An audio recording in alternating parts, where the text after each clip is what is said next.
But I want to turn my attentions at the end of this to somebody that I was thinking about yesterday in all of this, and somebody whose name has still not come up, Nika. Okay.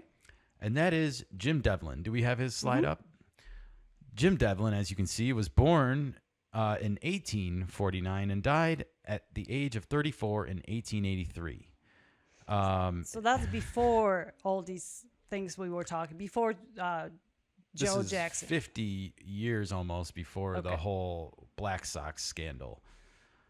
This person is known to me because I, as a young person, watched Ken Burns' Baseball, the documentary, and Jim Devlin's story stood out to me as a young child when I watched this documentary. And yesterday, when all this news was breaking, I said to Nika, what about Jim Devlin? And I still have not seen his name come up. Let's quickly talk about Jim Devlin and his story. Look at those career numbers. 32.9 WAR, 72 wins, 76 losses. There's a reason for that. 1.90 ERA, very good. 157 games, 153 games started. 1,405 innings pitched, 286 strikeouts, a 1.087 career whip. That's really good. You can see, if you look a little closer, his last game was at the age of 28.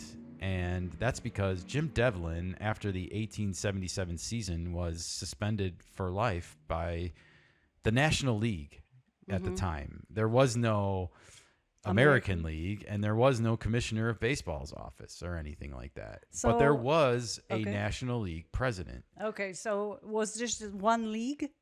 This was one league. Okay. And Jim Devlin was a member of the Louisville, what was their team name? Oh, boy. I don't see it. I don't know why I'm blanking out on this one. That sucks. The Louisville Grays. Thank you. All right. The Louisville Grays. And Nika, can we switch to the next slide with his, these are his full career stats. Look at this. I pointed out that WAR number of 32.7 because look at this. He only played 3 seasons of professional baseball. And 17.7 and 13.2 WAR in 1876 and 1877, respectively. 68 games started, 66 complete games. He was a pitcher. He was 622 innings pitched, 559 innings pitched. I mean, I'm just looking at these 2 seasons and going through the numbers a little bit. You can see them. The whip 1.177, 0.96. I mean, these are Yamamoto numbers that we saw over the first month. Shh. I was really sad not to see Jim Devlin's name mentioned yesterday. When I was a kid and I watched the Ken Burns Baseball documentary, I learned that Jim Devlin and 3 of his teammates on the Louisville Grays were the first 4 men suspended from Major League Baseball for life for betting on baseball.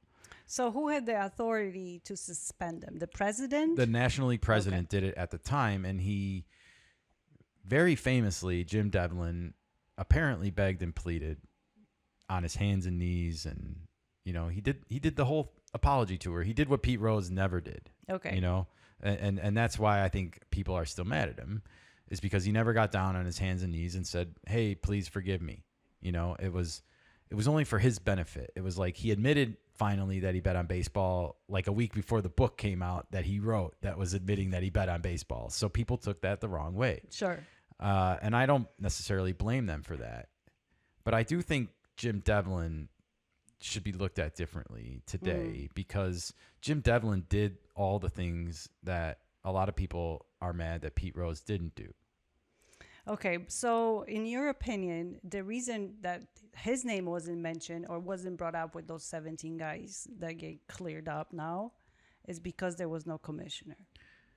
Well, no, I'm not necessarily saying that. I guess so. I don't know. That's what I'm confused about a little bit, is because their names weren't on this list, and yet I feel like by definition they should have been.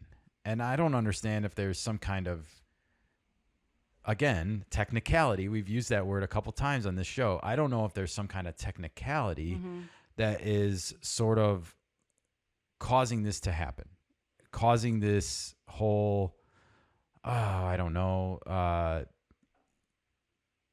Why omitting these 4 players versus not including them?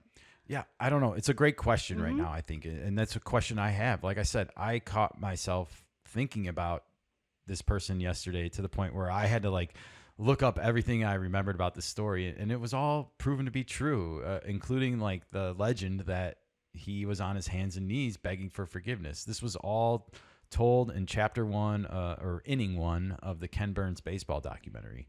So if you go watch the first 2 hours of that, you'll see this story in there and you'll get all of the behind the scenes details of it.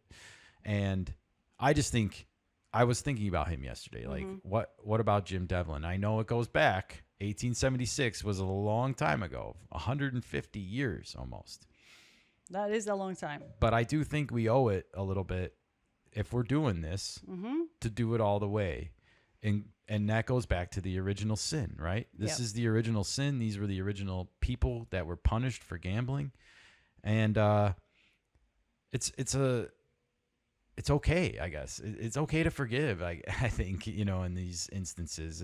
They have nothing to defend themselves with anymore. They're long dead. And I really hope baseball and a lot of these writers that are acting and writing this pretentiousness that we read today, I really hope they stop and take a look in the mirror and just acknowledge their own flaws and their own mistakes and their own decisions that they've made throughout their life.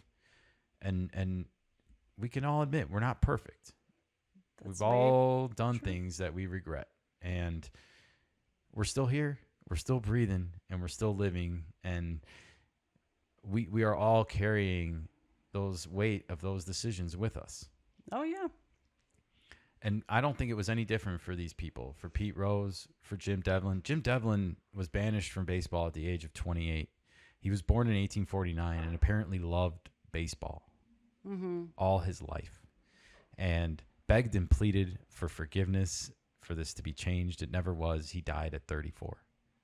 And wow, that is so sad. I just think it is sad. And if we remember anybody today with all of this news, maybe we should remember Jim Devlin. That is a really good question. And I haven't heard or seen anybody asking that question. Why these 4, or specifically him, are omitted? I don't know. And I don't think nobody's going to ask that question. Jim Devlin had a huge contribution to baseball. He invented the modern day sinker, which is thrown by a lot of pitchers. And it was called a drop pitch back then even. They didn't even call it a sinker. It was called a drop pitch. And let's bring the name back. Yeah, it's a pretty cool name.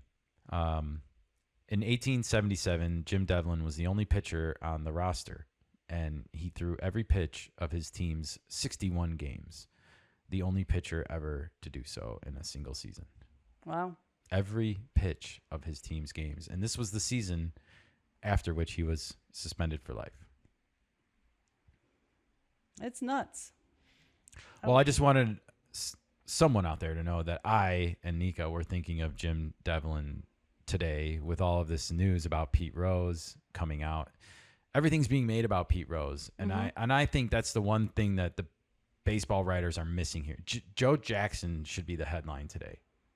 But Shoeless Joe's banishment lifted should be the headline. And oh, by the way, we decided to lift Pete Rose's too by this technicality.